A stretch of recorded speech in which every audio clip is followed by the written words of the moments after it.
Hello, everybody. Good morning. I feel like I'm crooked here, but I guess that's just the way it is today. How's everybody's Monday going? It was a beautiful weekend in Minnesota. We thought we were gonna have highs in the 60s, and it ended up being like 80s, and I think both days, for sure 70s Saturday, 80s yesterday. Um, we had a wonderful weekend with family this weekend. So, today we're going to talk about one of my favorite topics. It's conditioning. And I'm going to tell you a little bit about what it is, who is, I would say, the most common contributing factors of conditioning to you when you're growing up, and give you some different point of views around it so you can start to learn to recognize what kind of conditioning is playing out in your life. And then also, I want to touch a little bit on why I'm so passionate about it and why I feel like it's a silent killer. That's kind of a strong, excuse me, it's kind of a strong uh comment or statement. And I know it can be triggering for some people, and I apologize for that.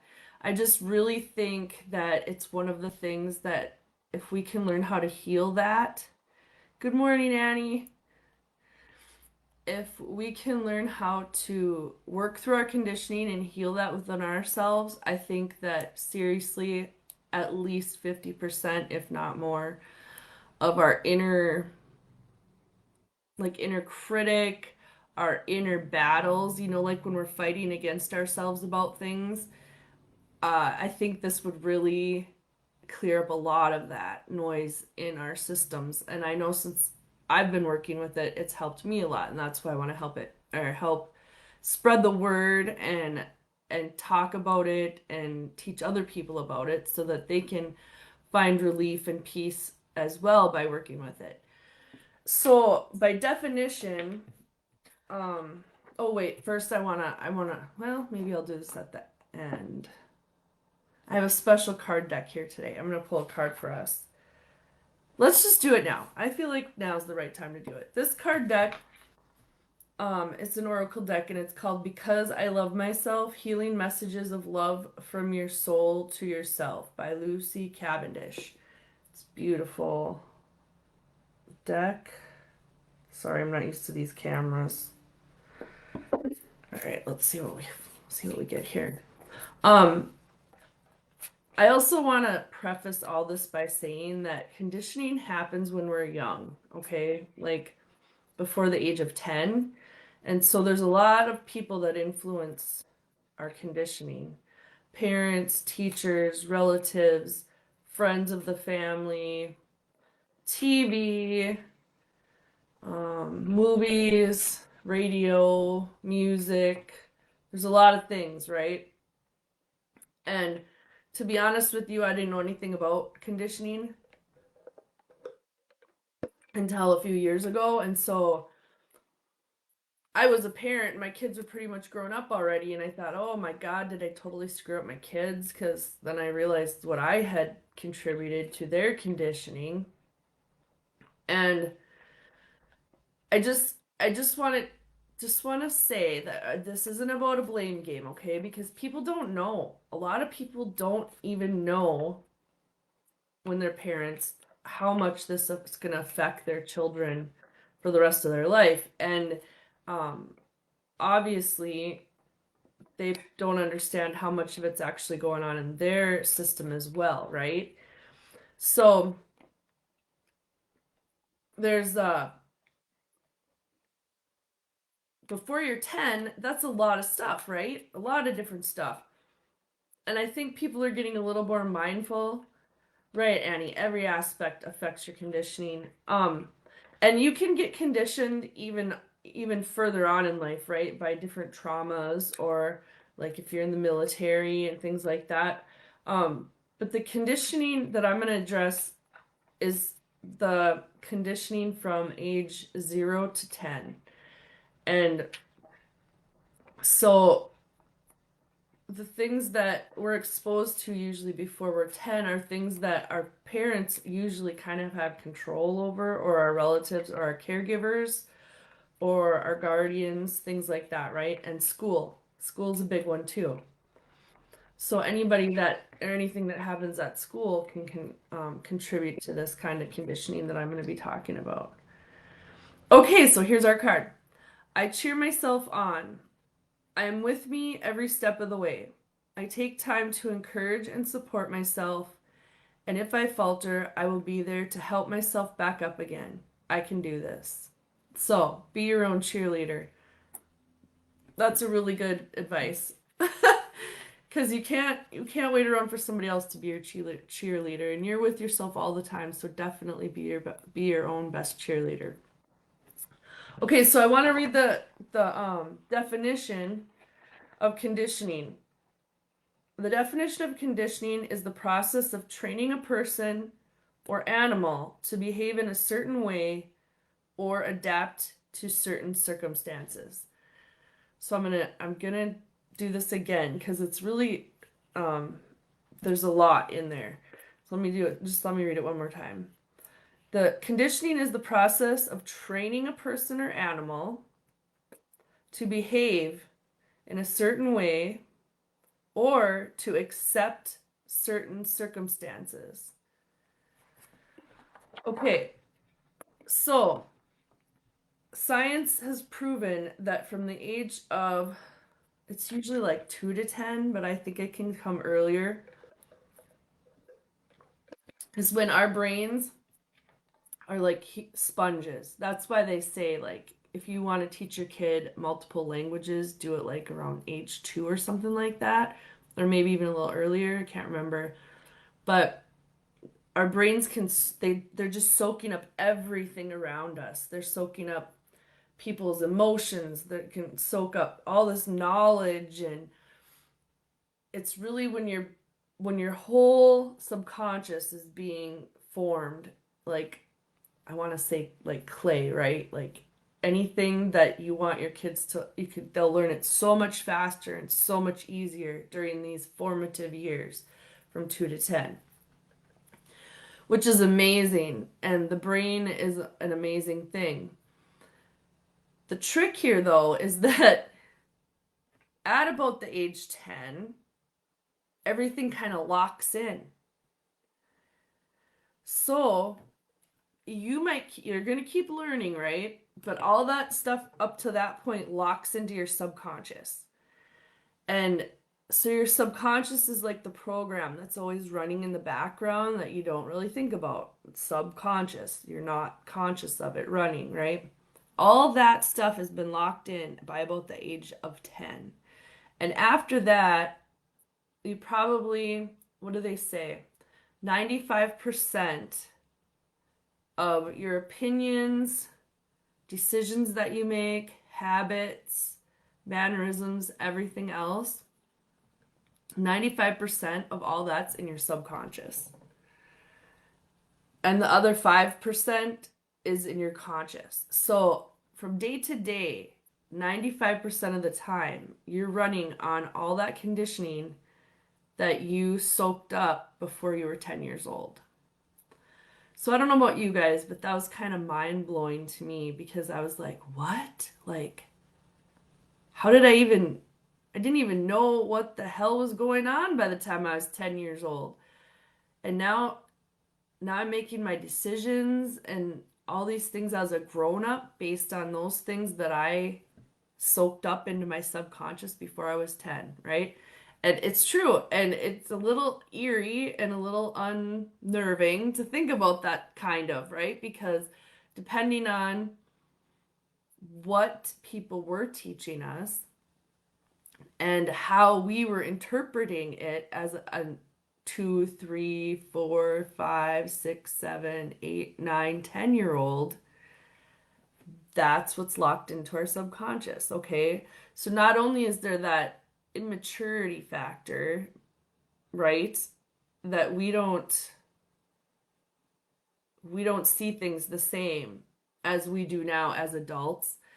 when we're that young, which in a lot of ways is good. That can be a very good thing. However, there's some circumstances where it cannot be so good, right? And so I want to preface this by saying there's no blame. I'm not trying to put blame on anybody. I'm not trying to put blame on parents, schools, daycares, any of that stuff, because I don't think people really understood how impressionable and how much this was going to affect us as adults. I think as a parent, I thought, well, I'm going to give them the basics. And, once they're 18 and they're an adult, they can make up their own minds and they can change and do whatever they want to do and they can figure life out on their own, right? While that is true, where the problem comes in is that you've got this 95% of everything going on in your head still running on some old programming. So you might find yourself, let's just say you have a belief that doesn't match your parents' belief, right? Well, by the time you were 10, that's probably your parents' belief systems are probably locked into your subconscious. I shouldn't say locked, but they've been there the whole time. So if a belief that you've developed now that you're an adult contradicts the belief that your parents had and you soaked into your subconscious before you were 10, you've got an inner struggle going on. And so I feel like as an adult, I have a lot of that inner struggle stuff going on. And I didn't understand what that was all about. And I feel like understanding your conditioning is the first step to unpacking all that stuff and learning about it. Okay, I got a question. And he said, so my question is, if I didn't comprehend very well at all as a child, does that make me not well conditioned? I don't believe that that would be true, Annie, because there's lots of other things going on around you that when you're a kid, you're soaking up things, not just with your brain. Kids are natural empaths, so they're picking up on from all their senses. So it could be things that you witnessed, it could be things that you felt. Like say you did something that made your parents really happy. You might not comprehend that, connect that thing to being good, but you're going to connect that thing to making your parents happy, which inherently would make you feel like that was a good thing, right? So that's something that you would repeat doing. And then vice versa, if you did something or said something, or and then you got a negative response from somebody important to you, that you would put that in your subconscious like, no, we're not doing that again. That's not good, right? So just try to keep it out. I know I'm talking about the subconscious and the brain, but it isn't necessarily about thinking. And it's more about it's just all soaked in. And then you're interpreting things and you're using all your senses when you're a kid. So teachers,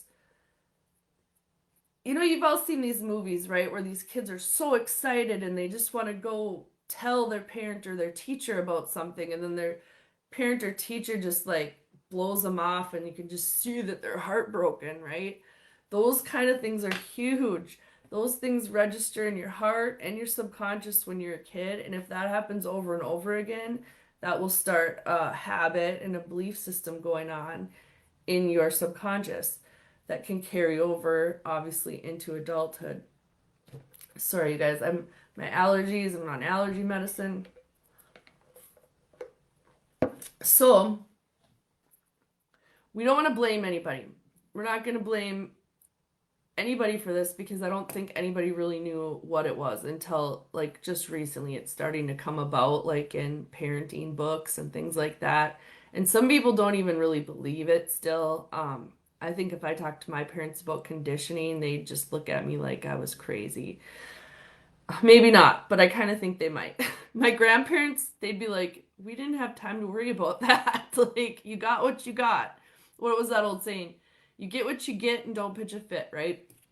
So that's also kind of a type of conditioning. We'll get into that in a little bit. So no blame. And to remember that even if a parent inst like purposely instilled something in us or not, we were also, it was from a perception of a child. And children perceive things so much differently than adults do. They, in a lot of ways, it's amazing because they're still open to the magic, and they're still open to the fun and the play in life, right? And so, and also not all conditioning's bad, right? So I tried to write down a few examples just so I didn't get too sidetracked. But like your parents teach you manners when you're growing up, right? Like say please, say thank you, um, cover your mouth when you sneeze, open the doors for people. You know, a lot of times I think with my parents, it was like elderly people, right? You know, help them out. Um, wear your seatbelt. You can do hard things, right? That's kind of a newer one from Glennon, but I see a lot of TikToks and things like that where people are teaching their kids those kind of things, and like you can do hard things, and it's okay if you're frustrated or having feelings, right? Um, there's a lot of young girls now I'm noticing too where they're doing like these affirmations, and you know that they're perfect just the way they are. And so there's a lot of very good conditioning that happens also. And so that stuff we want to embrace and celebrate. And so even though I'm going to be focusing on some of the more probably negative conditioning, it's not to say there wasn't tons of good conditioning. It's just that those negative types of conditioning are the ones that have us fighting internally, that have this little internal war going on of like, I really don't even like this. Why do I think this? Why do I, you know, sometimes people get they can be like, am I going nuts or what? Like I know as I was learning about this, I'd be having conversations with my adult children, and something would just come out of my mouth, you know, like a joke or something that I heard from my parents when I was a kid. And then it came out of my mouth and I'm like, what the hell am I saying? Like I don't even agree with what just came out of my mouth. I I don't agree with that, right? So then I'd tell my kids, I'm like, you know, that was grandpa talking. I don't even feel that way. I don't know why it's coming out of my mouth, but I take it back because that's not me talking. That's, you know, my grandpa talking, or, you know what I mean? Things like that. You'll start to notice it, and then you can start to, when you understand where it's coming from, you can put somebody else's name on it if you want, or just say, you know, that was somebody else talking. Like, that's what I was taught growing up, but that's not what I believe or feel now. Okay. So you'll start to notice those things, and then you'll start to kind of be able to put a identification on it, like where it came from. And then once you start to be more aware of it, then you can learn how to reprocess things and reprogram your subconscious so that your 95% automatic programming running in the background matches the updated version, adult version of you. So the reason why I call it a silent killer is because I think that some of the conditioning people went through is so different or disagrees so much with how they really feel inside that they have this constant war going on inside of them. And I think that it contributes to depression. I think that it contributes to anxiety. I think it contributes then to self-medicating. And then also, and when I say self-medicating, I'm talking about, and it should be regular medicating too. I'm not saying anything bad about medication, but there's the ones I worry about are the ones that turn into an addiction, whether it's over the counter or um, not over the counter, right? And then and then I think that that can lead to things like suicide. And And I honestly think this plays a huge part. And then, you know, if you've been through some traumatic things, then that can contribute to things like PTSD. And there's a lot of science now where they're working with reprogramming your subconscious to help with those trauma events as well, that could help you like calm down that dissonance, is that the right word? Or the battle going on inside your head. And so I feel like this is the first step to understanding a lot of that. And then I am not a, what do they call that? A trauma. I'm not a, it's trauma something, trauma aware certified. So I don't deal with the intense trauma things. I wasn't trained to do that. But there are obviously professionals in the medical field that are. So if you have any kind of suicidal tendencies or thoughts, or you know, your PTSD, if you have PTSD really bad where you're just like feel like you're getting ready to give up, then you need to get to a trauma aware certified professional. And I believe, why is this escaping me now? Is it in Minnesota? Is it 988 now? You can call anyone and for a crisis line. We are going to talk, hopefully, my goal is to catch a lot of this conditioning before it gets to that point. Okay? That's my goal. I want to help those people that aren't quite at the end of their rope, because like I said, you need to go to a trauma-informed person for that. And I'm not that person, unfortunately. But if you're not to that point, I can help you out and hopefully help you try to unpack some of this stuff and relieve some of the burden of the stuff going on, the internal conflict that goes on. And it goes on in your head, and it goes on between your head and your heart. So I just wanted to mention a few things just to give you a better idea of things and how they could affect you. So we were just talking the other day, a friend of mine, about how girls and boys, for instance, and this isn't just girls and boys, but typically girls and boys seem to learn a lot different. You know, they learn differently, right? So apparently the study shows that girls are a lot more typically able to sit still and learn in a sitting still, paying attention environment.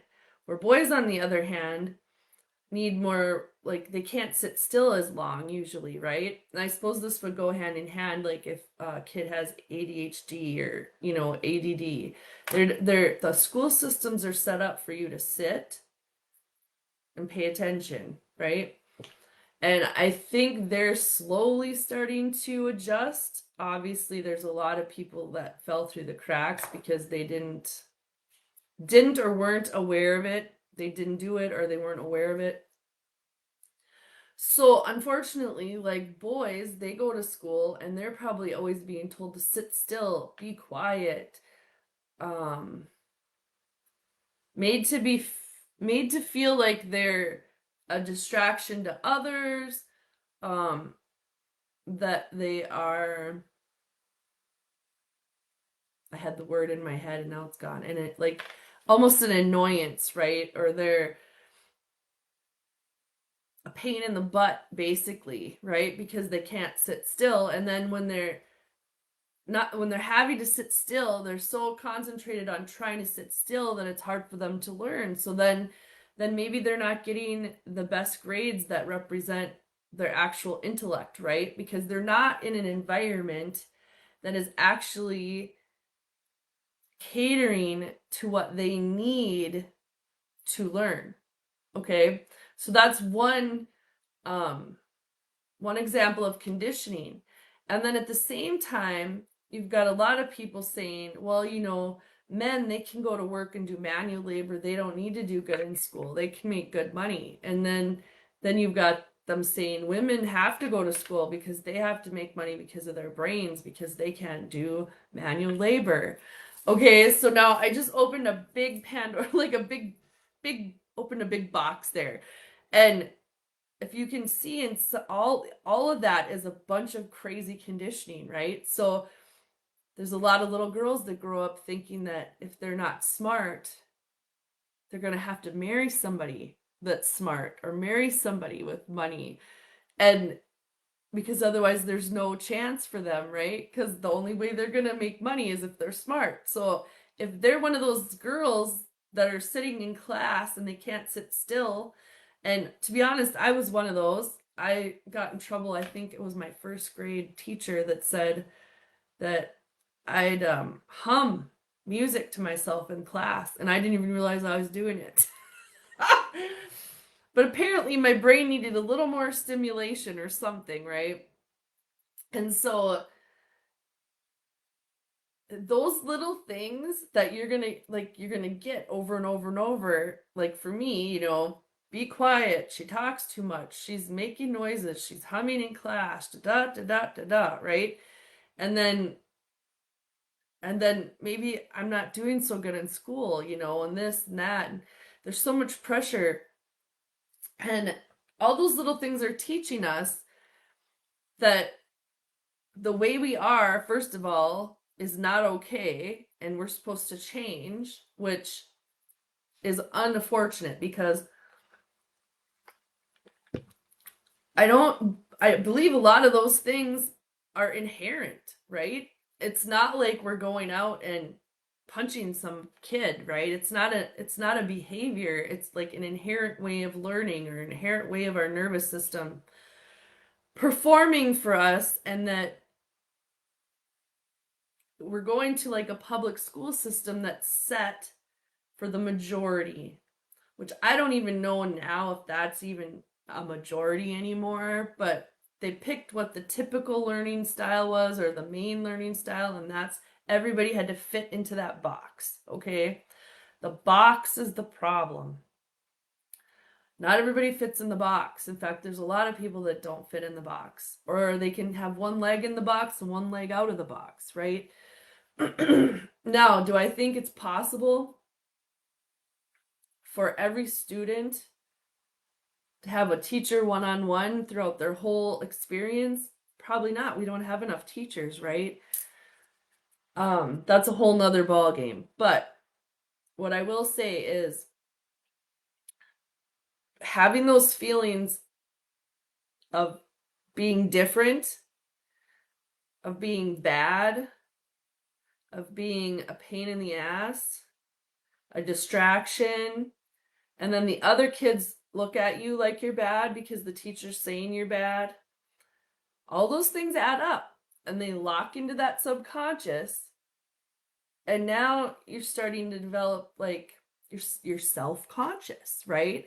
Like then it's like you want to fit in, but you don't fit in. And if you can imagine this is just one little thing I'm talking about, how this can snowball, right? So then when you're an adult, you're a people pleaser lots of times, right? Because you want to fit in, you want to be accepted.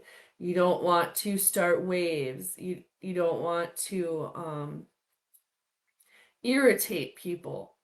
So maybe you just learn how to stay under the radar, right? Like maybe you don't agree with things, but you're not going to say anything about it because you don't want to cause any waves. Like, so you don't really have any opinions because those you just keep to yourself because nobody wants to hear them anyways. All these things can snowball. So that's just an example from like school. Um, there's even slipperier slopes, right? Like when you're taught if you don't have anything nice to say, don't say anything at all. I get the idea behind that statement, and at the same time, if somebody is saying not nice things to you, you have a choice. You can either walk away and not give your energy to that situation, which is what I do most of the time. And I think that if children learn that they can walk away and not give their power away and give their energy to that situation, That's a better message than if you don't have anything nice to say, don't say anything at all, right? But then on the other hand, there are those moments when we need to stand up for ourselves and we need to speak our truth, right? And so learning to decipher when to walk away and when to speak our truth is one of those things I'm learning in my 40s because I never learned that as a child. And it was in my subconscious to just keep my mouth shut. Well, what happens when you're a grown up, when people say things that upset you or whatever, and you just keep your mouth shut, right? You're just stuffing it and holding it in. Then that energy finds its way to a tissue somewhere and it like camps out there and it causes pain. And if you hold it in these things long enough, it starts to cause dis-ease, and that's not good for you. And that's when you start like medicating or self-medicating, or you've got, you don't, but then you're starting to physically not feel good, right? So these things can manifest in different ways as you get older. Another big one is I've heard, what would a princess do? I heard a parent tell a little girl one day, and I thought, wow. Or how did is that what a princess would do? You know? And it's like, oh, now we're holding them to the standards of royalty and Disney princesses. That's kind of made me nervous because I thought, oh, that poor little girl, like she's not, we don't have princesses anymore. Like, and we never did have princesses like Disney characters. So now we're setting our kids up to a standard that doesn't even exist in real life. That, you know, if you hear a child say they're stressed out, they are stressed out. I remember when I was a kid, I would tell my parents I was stressed out, and they were like, "What in the hell do you have to be stressed out about? You're just a kid." You know, they have things to be stressed out about, things like that. And then also, if the parents are stressed, the kids are soaking up that stress. So they're stressed out and they probably don't even know why. They're probably feeling your stress. So that's another thing to remember or think about as a parent. I stress this all the time. Like, say your family, most typically families now have two working parents, right? So let's say if we're under the age of 10, usually you're picking up your kids from school or off the school bus, somebody, and then everybody comes home, and then probably the first time you're all together as a family for the evening is maybe at the meal, right? if if you guys, if you grown-ups, even if you're not talking about it, but if you're still all wound up and stressed out at the meal, that's just soaking up, everybody at that table is soaking that up. And they don't, and these little kids, they don't understand because let's say mom and dad are talking normal, like, oh, how was your day today, honey? And oh, that's nice. And then they ask you, how was your day at school, sweetheart? And then you say your thing and everything looks normal, but it feels icky, right? Kids don't know. They assume that's them. They assume that stress is theirs. And then they get even more confused because they're like, they don't know even why they're feeling that way. They just know it's not good. And then they start to think something's wrong with them, inherently wrong with them. So that's another way conditioning happens. I just was watching a video the other day and they said there's, how many minutes would it be?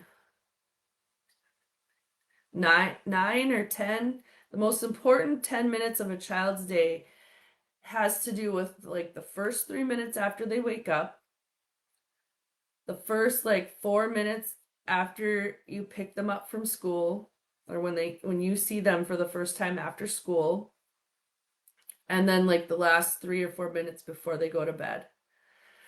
And those times would be the most amazing times for you to really make sure before you encounter your kids, before you go wake them up in the morning, before you tuck them into bed, and right before you pick them up from school, to get yourself centered grounded, release all the crap from work, release all the crap from your, you know, relationship problems, everything else, and just be try to be clear and calm and present with those kids. That's a huge gift you could give your kids if you have little kids right now. Okay, so back to sayings. So another big one I think is um good girl or good boy, right? Whenever they do something that makes an adult happy, it's good this, good that. And then if they're not, it's obviously bad girl, bad boy, right? Or we get into the big boy, big girl, little boy, like little girl. Are you a big girl? Are you going to be a big girl today? Or are you going to be a little girl? Like, nobody, no little kid wants to be a little girl. They want to be a big girl or a big boy, right? All that subconsciously sticks back here, right? And that can manifest in all sorts of different ways because it depends on who you're around and their opinions on what's good or bad, right? So you might have contradicting people. You might have a teacher that says this is good, right? Like say you were quiet and you paid attention and you stayed in your seat in class, the teacher's like, good for you. And then you go with an aunt or uncle and you did something contradictory to that. I can't think of an example right now. I'm trying to think of a good example. I had one and I lost it. Um Anyways, just think it's the opposite, right? And then they tell you that you're a good girl. And it's like, okay, so if this is good here, but it's bad for the teacher, but it's good for this is good for the teacher and bad over here, like you start to not you get conflicting signals and you're like, well, what the hell is good? What the hell is bad?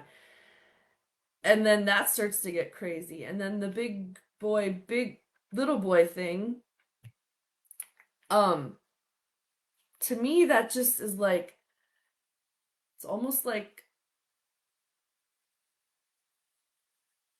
getting kids to want to grow up faster or be more mature faster or let go of their childhood faster. Like there's nothing wrong with being a little boy, right? And you can be a little boy until however old, and then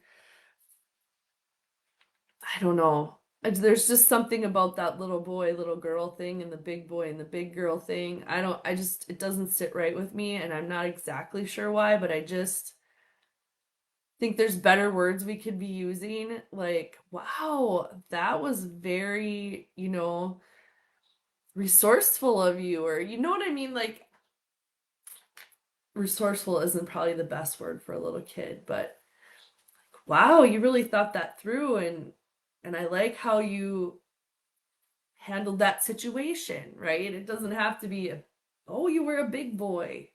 I just think they're soaking up so much and we don't give them enough credit. Like they're not grown-ups, right? And emotionally, their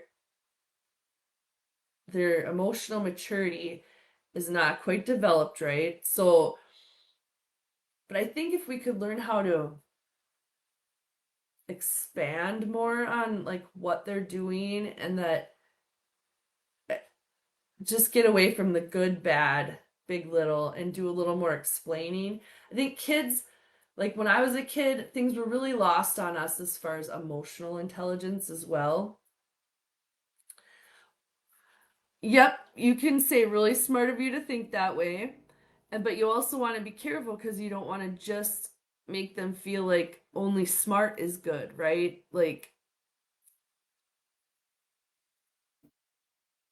right, you can emphasis on smart, you can, but then you don't want them to feel like they have to be smart to be good. Like they don't have to be smart at everything to be good, right? Like, wow, you're really good at doing puzzles, right? Or wow, you're really good at Legos, or you know what I mean?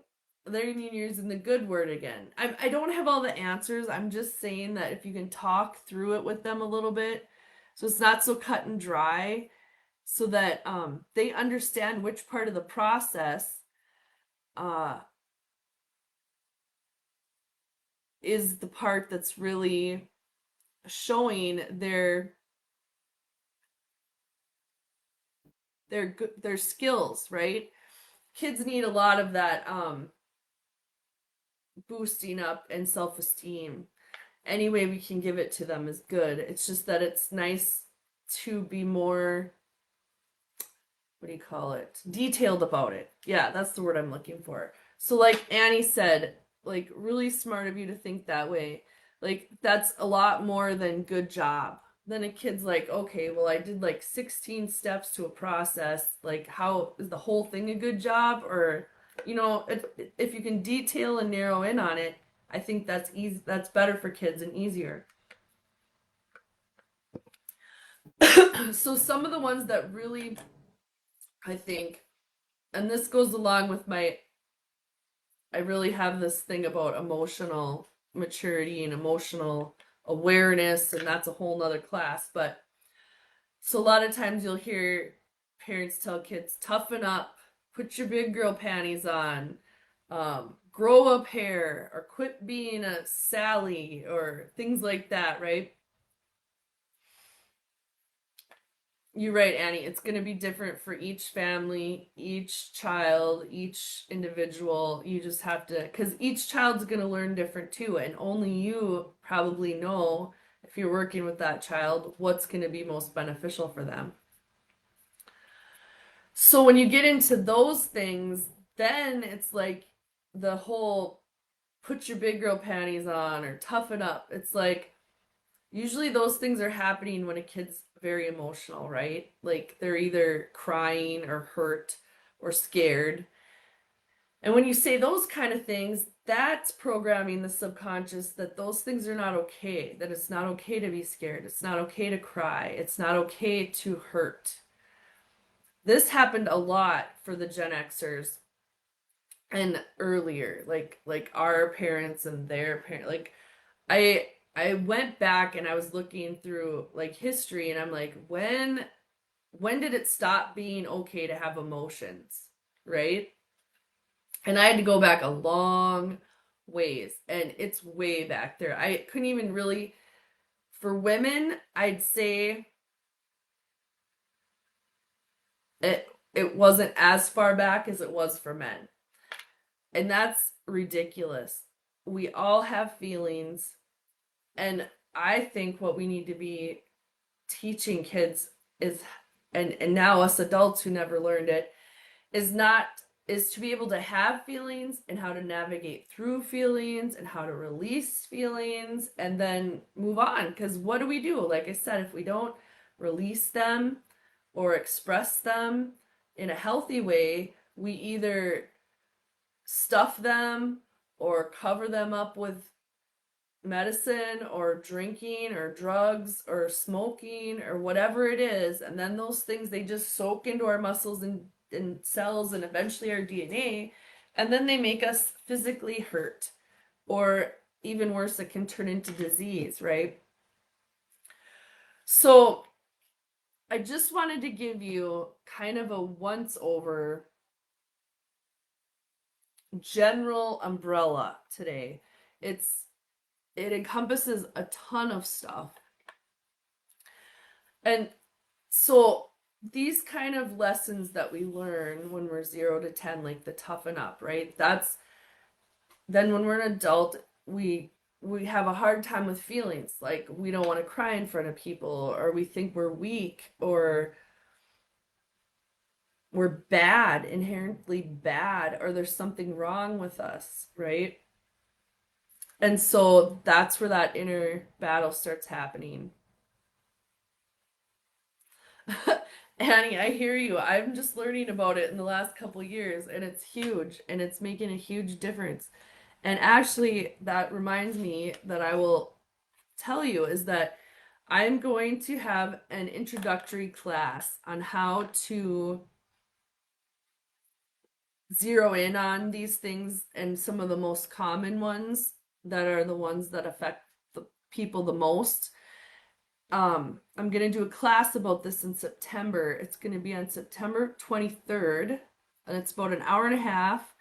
It's just gonna be like kind of a diving in a little deeper on how you can start being more aware and finding those programs in your brain. In fact, just from listening to today's class, you'll be able to start doing that. And if you're interested in going deeper, I really encourage you to start writing some of these things down, because now that you know, you can't unknow.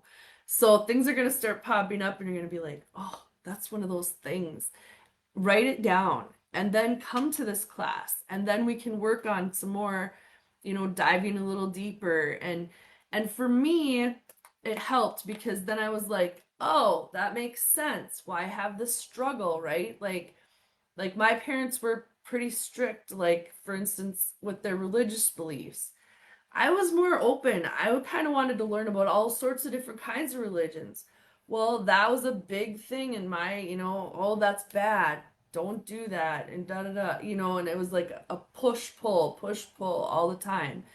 And I was like, why can't I just open open up and learn new things? Like, why do I keep getting this like feeling I need to stop because I'm doing something bad, right? That's because of the subconscious programming. And so once you start to notice and write these things down and start working with them, you can start to unwind them and reprogram them so that you can be in more harmony, I guess would be the word, between your subconscious and your conscious, the person you are today, right? And the things you believe today might not be the same in 10 years, but here's the thing, it's those things from 0 to 10 that all soaked in here. If you want something to soak in the subconscious now, you've got to work at it. And that's not so hard to do. It's not so hard to do either. So just unwinding the old stuff and reprogramming that is going to be making a world of difference in your everyday life. And so I will put the link in the comments for this class. It's going to be $22. It's an hour and a half, and we're going to deep dive into some more of this conditioning and how to unravel it. And so if you guys watch this video, I really encourage you to start keeping track. Have a little notebook. Just write down things that come to your mind that you think or whatever, and you're like, if you get that feeling, that, oh, that just doesn't sit right. Why am I even thinking that?